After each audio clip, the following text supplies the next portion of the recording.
제가 대망이라고 딱 한 번 부른 적이 있습니다. 그래요? 초반에. 대망일 수 있다고.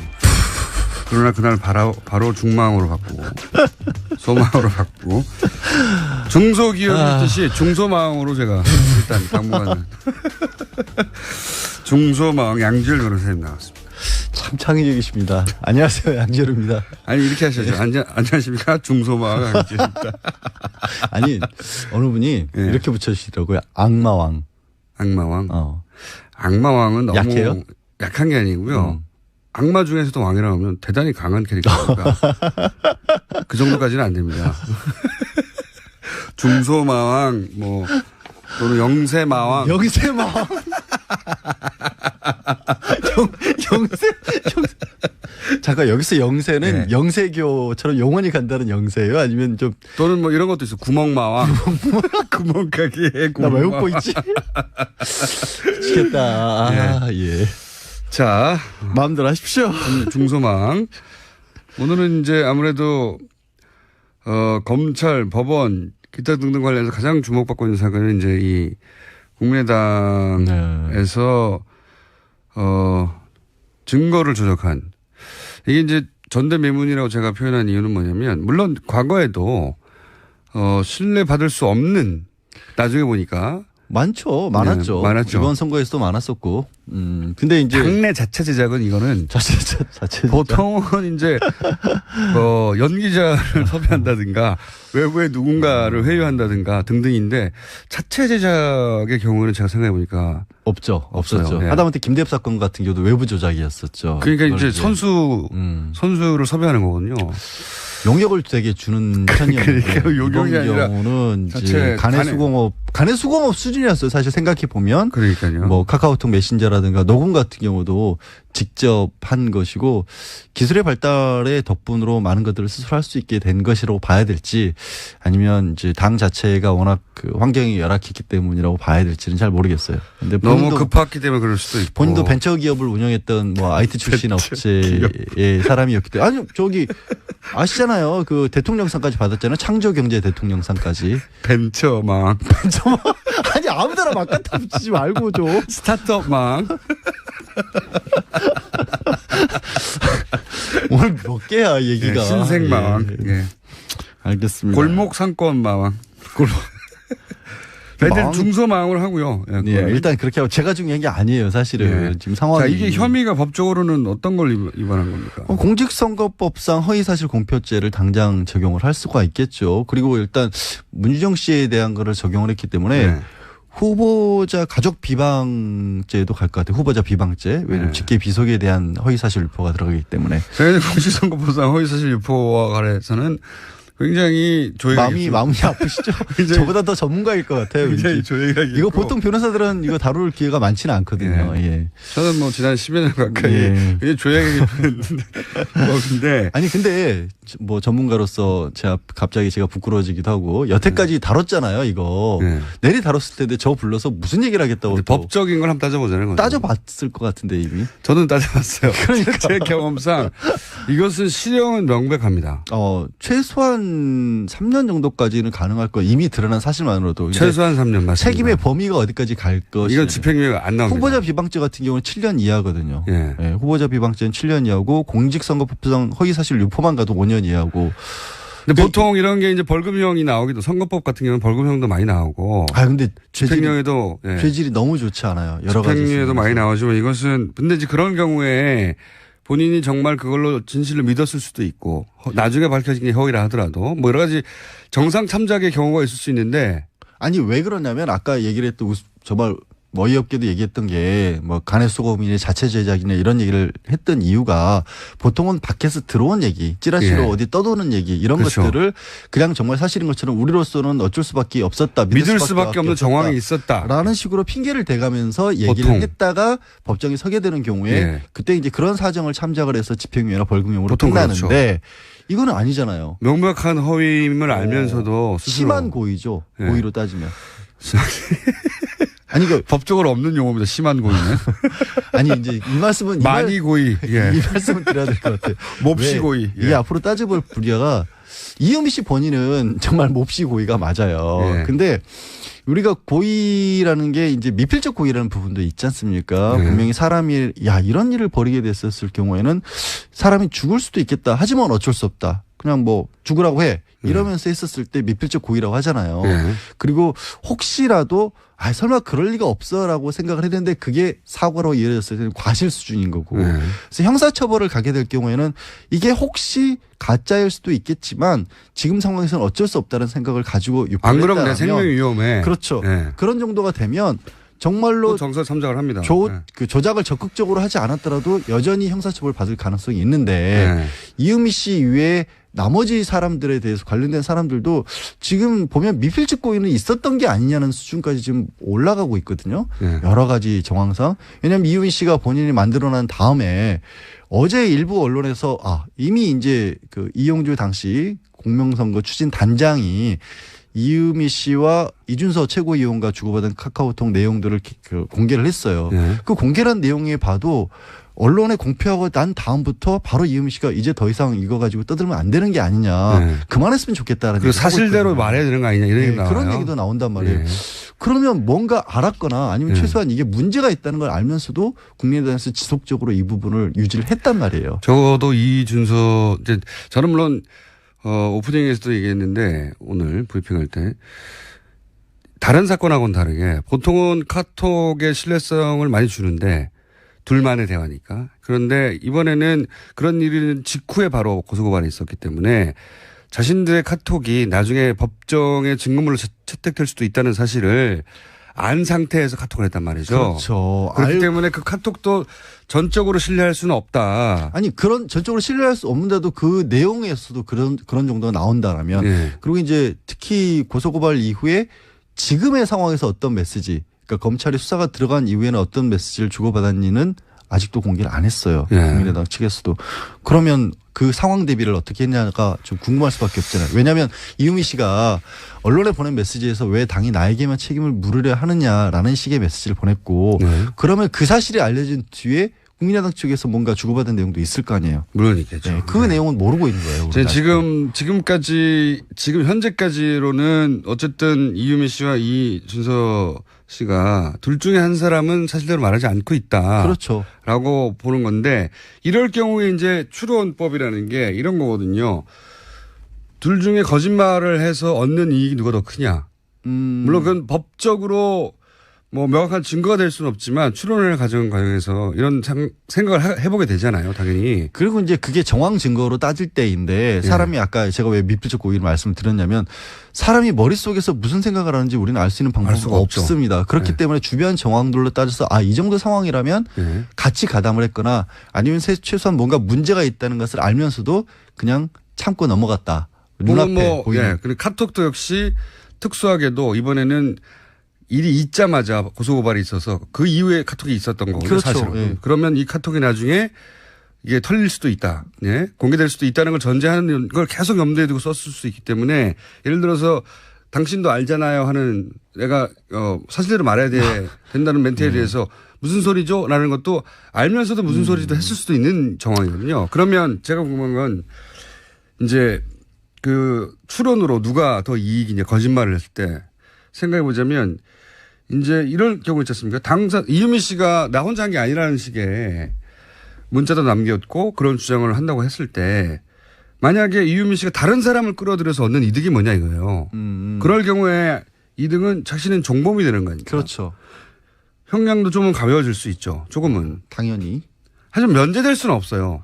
아니 원래 당연히. 이런 경우에 있어서는 종범이라고 보기는 어려운 게 대등한 사람들을 찾을 수는 있겠죠. 그러니까 이유미 씨와 같이 우리가 이제 형법적으로 따져봤을 때 누가 시켜서 나쁜 짓을 했다고 했었을 때 자기 손에 피를 묻힌 사람이 더 나쁘냐 아니면 시킨 사람이 나쁘냐 논의는 많지만 법적으로는 일단 교사범들이 되는 거기 때문에 주변 사람들이 일단은 똑같은 대우를 한다라는 겁니다. 제 포인트는 그겁니다. 지금 말씀하셨듯이 종범으로 취급될 수는 있지만 그 형이 뭐 크게 감량되거나 이득이 크지 않다는 거죠. 첫 번째. 그렇죠. 그러면은 그로 인해서 본인이 지불해야 되는 건 뭐냐. 첫 번째. 아무 죄 없는 이준서 씨를 끌어들여 가지고 이준서 씨 인생을 영원히 망치는 거거든요. 이거는 단순히 끌어들였다는 문제가 아니라 형이 끝난 후에도 두 사람 다 형을 받았다고 칩시다. 형이 끝난 후에도 뭐 삶은 계속되니까요. 3, 4년 후에 지속적으로 이준수 씨로부터 평생 원망을 듣게 되는 아무 죄가 없다면 그런 거를 대가로 지불해야 돼요. 자기야. 근데 보통 그 일반적으로 어떻게 봤었을 때도 죄를 지은 사람들이 잡히잖아요. 그러면 뭔가 사람들을 주변의 사람들을 끌어들이려는 경향 자체는 있어요. 네. 그렇게 해야 자기가 가벼워질 것 같아서. 감독범보다는 네. 여러 사람에 의해서 어쩔 수 없이 된 거란 핑계라는 것이 생길 수도 있고 두 번째는 그렇게 있었을 경우에 어떻게 보면 당 차원에서 나서서 자기를 좀 도와주지 않을까. 자, 네. 그렇게 생각해. 구제책을. 예, 그렇게 생각했을 그렇게 생각했을 수도 있다는 거예요. 그렇죠. 그런 면이 있습니다. 이제 종합적으로 판단할 때 또 하나. 이준서 씨가 지시를 했는데 안 했다고 이제 거짓말을 하는 경우를 상정해 보자고요. 그러면은 이익은 뭐냐? 자신이 완전히 빠져나가는 겁니다. 이익이 커요. 이준서 씨 본인이? 네. 아니면 이준서 씨 본인이 자신이 지시했는데 말이 서로 엇갈리니까 내가 안 예. 했다라고 얘기하는 것은 얻는 이득이 뭐냐? 거짓말에. 만약에 이준서 씨가 거짓말을 한 거라면 본인 이익은 커져. 근데 이게 이런 추론도 가능한 것 같아요. 자, 예. 조금만 더 네. 마무리만 할게요. 어쨌든 본인은 형이 가벼워지는 게 아니라 아예 없어지는 거예요. 그게 먹히면. 첫 번째 이익이 크고 두 번째 당도 가장 최악은 피하는 겁니다. 왜냐하면 그렇죠. 이준서 씨가 연루됐다면 그거는 당시에 당의 최고위원이기 때문에 당이 연루됐다고 할 수 있거든요. 그래서 당의 이익도 매우 큽니다. 그럼 본인이 지불해야 될 거는 뭐냐? 양심의 가책이에요. 나는 거짓말을 나중에 했다고.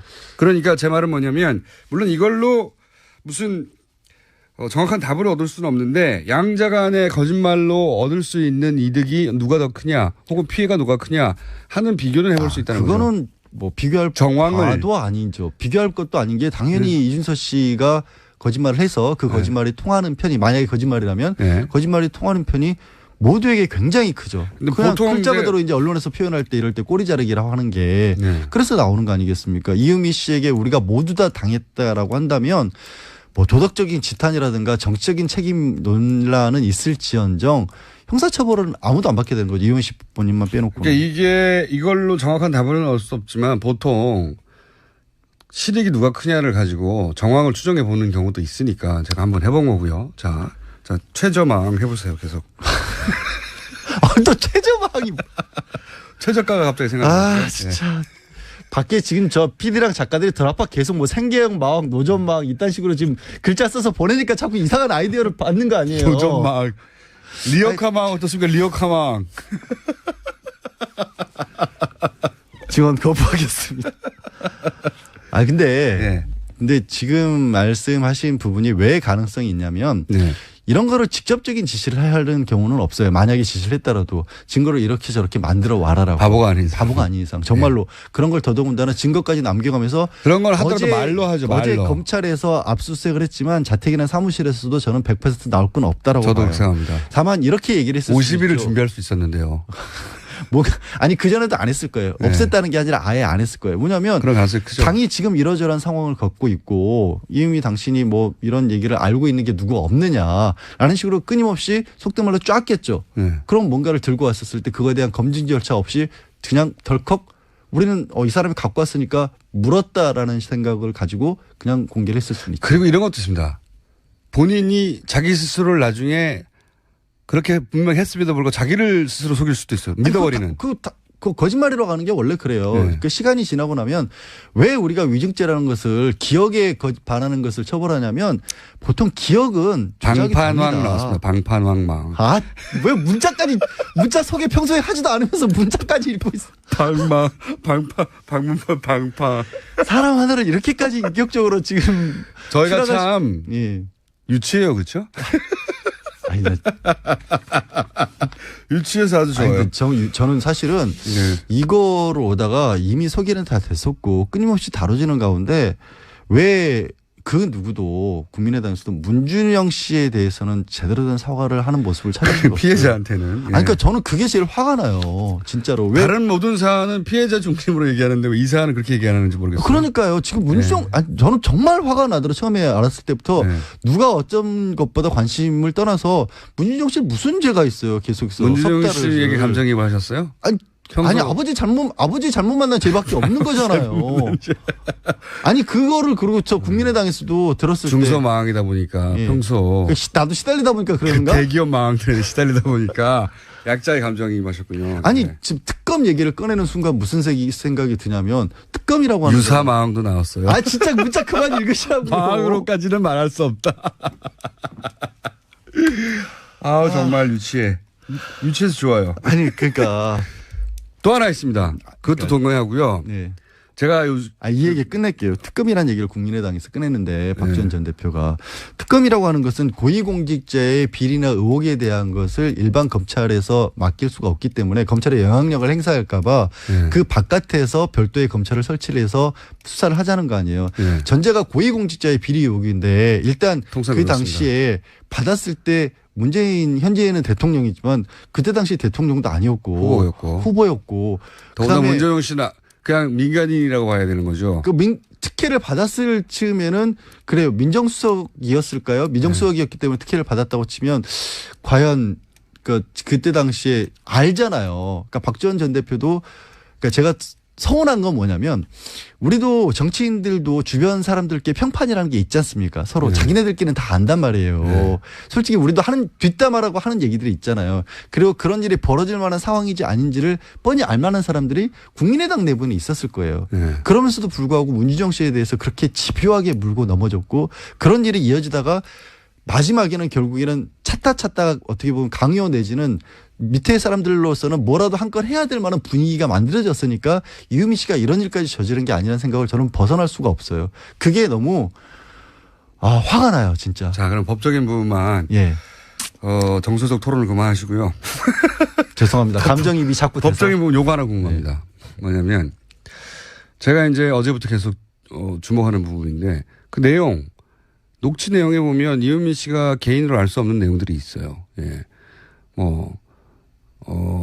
수석의 딸, 사회수석의 딸이 또래고 기타 등등 은행원이고 등등. 누군가 정보를 줬을 수 있어요. 기본 소스를. 만약에 그렇게 누군가가 기본 소스 혹은 정보를 주었다. 개인정보 유출이 될 수가 있죠. 개인정보 준 것을 가지고 그것이 개인정보 유출인 정보를 알면서 그런 걸 만들었다. 이 경우에는 뭐가 적용됩니까? 개인정보 유출 말고. 개인정보 유출 말고 그러고 보니까 역시 전문가시네요. 이쪽 방면에서 의사실 있었어.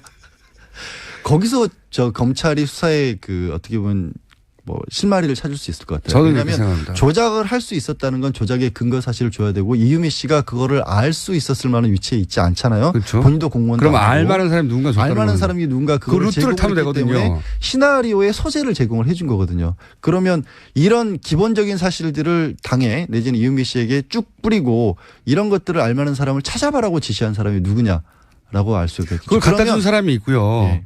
그걸 토대로 만들었으니까. 만들었고 그 사람에게 제공을 했겠죠. 그러면 그 사람은 여기에 연루될 수밖에 없는 거거든요. 그렇죠. 그 사람이 악마네. 그 사람이 지시자거나 최소한 방조자거나 압박자거나 관련이 있는 거죠. 근데 이제 그게 한 축입니다. 아시겠지만 팀 단위로 움직이잖아요. 네. 그 대선 때는 보통 그러니까 우리가 쉽게 표현해서 팀이라고 부를 수 있는 공명선거 추진단이라고 공적인 이름이 있지만 그 밖에도 이러저러한 팀들이 여러 가지 움직이고 비선도 있고 그리고 그 팀 단위기로 움직이지 서로 공유해가면서 움직이지 않거든요. 이 팀들이. 그럼 이 이유미 씨가 속해 있었던 국민의당 내에 이른바 팀이라고 하는데 그런 정보를 꽂아주면서 알바망 나왔습니다. 알바망. 아니 사람들이 우리가 유치하게 되니까 여기 맞춰서 문자를 너무 많이 보내고 있어요. 평소 문자 소개 안 해주시잖아요. 이거 너무 재밌어. 바지 마왕도 나오고, 페이퍼 마왕, 페이퍼에 불과하다. 너무 유치해서 좋아요. 계속 생각하지만. 자, 그래서 그쪽 루트를 찾아야 되는 거 아닙니까, 그죠? 제가 주목하는 루트입니다. 그러니까. 꿋꿋하게 그쪽 루트를 찾아야 한다라고 생각을 하고 그쪽 루트라고 하는 거는 결국에는 초재성급보다는 의욕이 넘치는 초재성급보다는 뭔가 문재인 당시 후보에 대해서 옛날부터 알고 있었던 그런 정보를 취합할 만한 개인 혹은 기관 혹은 그런 쪽과의 이른바 빨대가 닿는 사람들을 찾아봐야 되는 거죠. 있고. 그 커넥션 루트를 확인하는 것이 이 수사의 한 축이 되어야 한다고 저는 어제부터 주장하고 있거든요. 아, 그 얘기 했었어요? 네, 그리고 굳이 저한테 확인을 하면서 저를 아니, 이렇게 그럴 경우에 어떤 예. 법률이 적용될 수 이렇게 있냐. 저를 이렇게 막아들이면서 인격적으로 다시 한번 문지영 씨한테 감정이입이 되잖아요. 이러니까 문지영 씨 어떻게 할 거냐고 왜 그 얘기를 안 하냐고 사람들이. 자, 방송이 장난입니까? 라고 문자도 화나신 분이 화나신 건지 아니면 좋아서 보내신 건지 모르겠는데 예, 저희가 이렇게 방송을 하고 있습니다. 원래부터 저는 연루됐을 뿐입니다. 정말로. 연루됐을 뿐입니다. 억울하게 엮였습니다. 오늘 예. 나온 것 중에 이제 중소망을 넘어가는 건 없어요. 지금 그렇다고 해서. 제가 대망이라고 딱 한 번 부른 적이 있습니다. 그래요? 초반에. 대망일 수 있다고.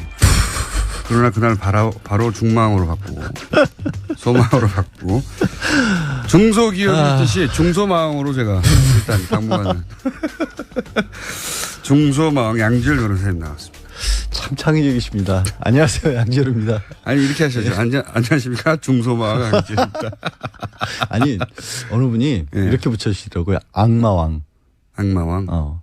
악마왕은 너무 약해요? 약한 게 아니고요. 악마 중에서도 왕이라고 하면 대단히 강한 캐릭터니까 그 정도까지는 안 됩니다. 중소마왕 뭐 또는 영세마왕. 영세마왕. 영세. 잠깐 여기서 영세는 네. 영세교처럼 영원히 간다는 영세예요? 아니면 좀 또는 뭐 이런 것도 있어. 구멍마왕. 구멍가게 나 왜 구멍마왕. 웃고 있지? 미치겠다. 아, 예. 자, 마음대로 하십시오. 중소망. 오늘은 이제 아무래도 검찰, 법원, 기타 등등 관련해서 가장 주목받고 있는 사건은 이제 이 국민의당에서 증거를 조작한 이게 이제 전대매문이라고 제가 표현한 이유는 뭐냐면 물론 과거에도 신뢰받을 수 없는 나중에 보니까 많죠. 많았죠. 네, 많았죠. 이번 선거에서도 많았었고. 근데 이제 당내 자체 제작은 이거는 자체 보통은 이제 연기자를 섭외한다든가 외부에 누군가를 회유한다든가 등등인데 자체 제작의 경우는 제가 생각해 보니까 없죠. 없었죠. 네. 하다못해 김대엽 사건 같은 경우도 외부 조작이었었죠. 그러니까 이제 선수를 섭외하는 거거든요. 용역을 되게 주는 편이었는데 그러니까 용역이 이번 아니라 경우는 자체 이제 간의 수공업 수준이었어요. 사실 생각해 보면 그러니까요. 뭐 카카오톡 메신저라든가 녹음 같은 경우도 직접 한 것이고 를 했단 말이에요. 적어도 이준서 이제 저는 물론 오프닝에서도 얘기했는데 오늘 브리핑할 때 다른 사건하고는 다르게 보통은 카톡의 신뢰성을 많이 주는데 둘만의 대화니까. 그런데 이번에는 그런 일은 직후에 바로 고소고발이 있었기 때문에 자신들의 카톡이 나중에 법정의 증거물로 채택될 수도 있다는 사실을 안 상태에서 카톡을 했단 말이죠. 그렇죠. 그렇기 때문에 그 카톡도 전적으로 신뢰할 수는 없다. 아니 그런 전적으로 신뢰할 수 없는데도 그 내용에서도 그런 정도가 나온다라면 네. 그리고 이제 특히 고소고발 이후에 지금의 상황에서 어떤 메시지 그러니까 검찰이 수사가 들어간 이후에는 어떤 메시지를 주고받았는지는 아직도 공개를 안 했어요. 네. 국민의당 측에서도. 그러면 그 상황 대비를 어떻게 했냐가 좀 궁금할 수밖에 없잖아요. 왜냐하면 이유미 씨가 언론에 보낸 메시지에서 왜 당이 나에게만 책임을 물으려 하느냐라는 식의 메시지를 보냈고 네. 그러면 그 사실이 알려진 뒤에 국민의당 측에서 뭔가 주고받은 내용도 있을 거 아니에요. 물론 있겠죠. 네. 그 내용은 모르고 있는 거예요. 지금 현재까지로는 어쨌든 이유미 씨와 이준서 씨가 둘 중에 한 사람은 사실대로 말하지 않고 있다. 그렇죠. 라고 보는 건데 이럴 경우에 이제 추론법이라는 게 이런 거거든요. 둘 중에 거짓말을 해서 얻는 이익이 누가 더 크냐.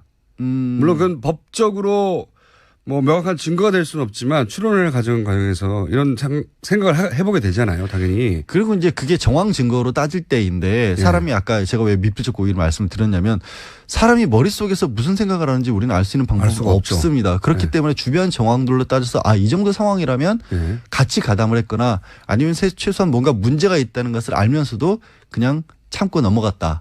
눈앞에 보이는. 그리고 카톡도 역시 특수하게도 이번에는 일이 있자마자 고소고발이 있어서 그 이후에 카톡이 있었던 거거든요. 그렇죠. 사실은. 예. 그러면 이 카톡이 나중에 이게 털릴 수도 있다. 예? 공개될 수도 있다는 걸 전제하는 걸 계속 염두에 두고 썼을 수 있기 때문에 예를 들어서 또 기술의 발달의 덕분으로 많은 것들을 스스로 할 수 있게 된 것이라고 봐야 될지 아니면 이제 당 자체가 워낙 그 환경이 열악했기 때문이라고 봐야 될지는 잘 모르겠어요. 근데 너무 급했기 때문에 그럴 수도 있고. 본인도 벤처 기업을 운영했던 뭐 IT 출신 업체의 사람이었기 때문에 아니 저기 아시잖아요. 그 대통령상까지 받았잖아요. 창조경제 대통령상까지. 벤처망.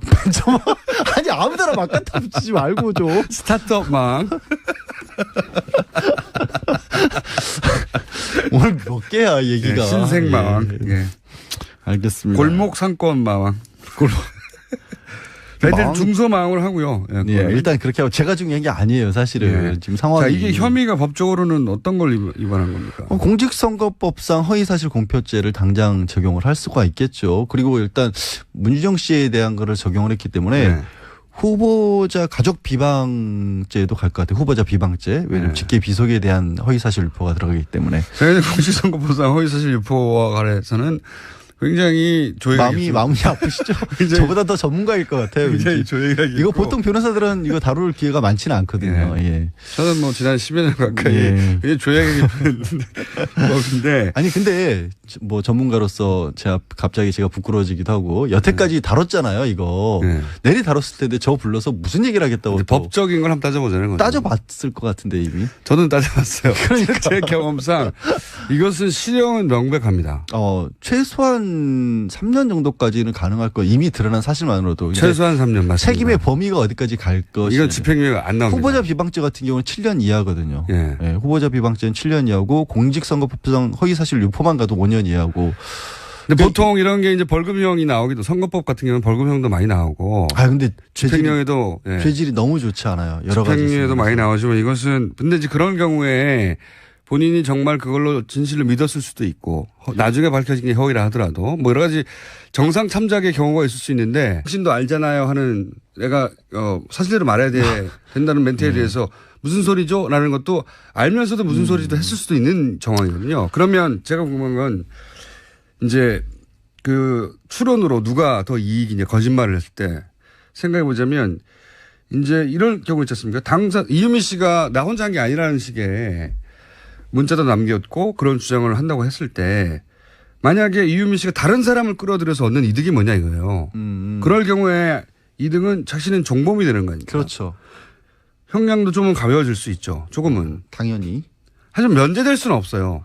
아니 원래 당연히. 이런 경우에 있어서는 종범이라고 보기는 어려운 게 대등한 사람들을 찾을 수는 있겠죠. 그러니까 이유미 씨와 같이 우리가 이제 형법적으로 따져봤을 때 누가 시켜서 나쁜 짓을 했다고 했었을 때 자기 손에 피를 묻힌 사람이 더 나쁘냐 아니면 시킨 사람이 나쁘냐 논의는 많지만 법적으로는 일단 교사범들이 되는 거기 때문에 주변 사람들이 일단은 똑같은 대우를 한다라는 겁니다. 제 포인트는 그겁니다. 지금 말씀하셨듯이 종범으로 취급될 수는 있지만 그 형이 뭐 크게 감량되거나 이득이 크지 않다는 거죠. 첫 번째. 그렇죠.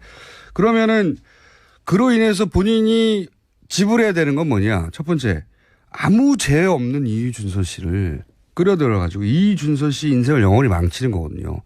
이거는 단순히 끌어들였다는 문제가 아니라 형이 끝난 후에도 두 사람 다 형을 받았다고 칩시다. 형이 끝난 후에도 뭐 삶은 계속되니까요. 3, 4년 후에 지속적으로 이준수 씨로부터 평생 원망을 듣게 되는 아무 죄가 없다면 그런 거를 대가로 지불해야 돼요. 자기야. 근데 보통 그 일반적으로 어떻게 봤었을 때도 죄를 지은 사람들이 잡히잖아요. 그러면 뭔가 주변의 사람들을 끌어들이려는 경향 자체는 있어요. 그렇게 해야 자기가 가벼워질 것 같아서. 단독범보다는 여러 사람에 의해서 어쩔 수 없이 된 거란 핑계라는 것이 생길 수도 있고 두 번째는 그렇게 있었을 경우에 어떻게 보면 아니 왜 그러냐면 아까 얘기를 했던 정말 어이없게도 얘기했던 게 뭐 간의 소금이나 자체 제작이나 이런 얘기를 했던 이유가 보통은 밖에서 들어온 얘기 찌라시로 어디 떠도는 얘기 이런 그렇죠. 것들을 그냥 정말 사실인 것처럼 우리로서는 어쩔 수밖에 없었다. 믿을 수밖에 없는 정황이 있었다. 라는 식으로 핑계를 대가면서 얘기를 보통. 했다가 법정에 서게 되는 경우에 그때 이제 그런 사정을 참작을 해서 집행유예나 벌금형으로 끝나는데 그렇죠.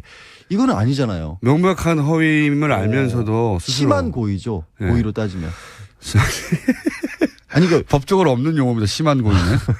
아니 이제 이 말씀은 많이 고의. 이 말씀은 드려야 될 것 같아요. 몹시 고의. 이게 앞으로 따져볼 분야가 이유미 씨 본인은 정말 몹시 고의가 맞아요. 근데 우리가 고의라는 게 이제 미필적 고의라는 부분도 있지 않습니까? 네. 분명히 사람이 이런 일을 벌이게 됐었을 경우에는 사람이 죽을 수도 있겠다. 하지만 어쩔 수 없다. 그냥 뭐 죽으라고 해. 이러면서 했었을 때 미필적 고의라고 하잖아요. 네. 그리고 혹시라도 설마 그럴 리가 없어라고 생각을 했는데 그게 사고로 이어졌을 때는 과실 수준인 거고. 네. 그래서 형사처벌을 가게 될 경우에는 이게 혹시 가짜일 수도 있겠지만 지금 상황에서는 어쩔 수 없다는 생각을 가지고 안 그러면 유포를 내 생명이 위험해. 그렇죠. 네. 그런 정도가 되면 정말로 정서 참작을 합니다.